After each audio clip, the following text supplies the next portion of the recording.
কালকে খুব শখ করে পাঞ্জাব আর কলকাতার ম্যাচ দেখতে গিয়েছিলাম ইডেনে। যখন আমরা ইডেনে ঢুকি মনে হচ্ছিল যে সালা আমি এসছি বলে এত রান করছে আর এত রান টার্গেট দিয়েছে, আমরা ভাবতেই পারিনি যে পাঞ্জাব জিতে যাবে। তারপর যখন পাঞ্জাবের খেলা শুরু হলো, ধড়াধার ধড়াধার ধড়াধার শুধু আকাশে বল উঠছে, এত ছয় কেউ মারে।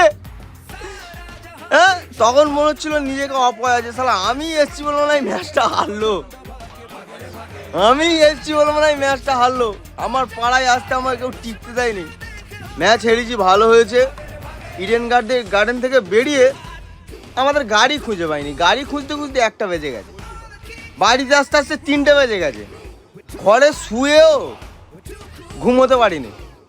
এত রান কেউ চেস করে ফেলে, এত ছয় কে মারে ভাই?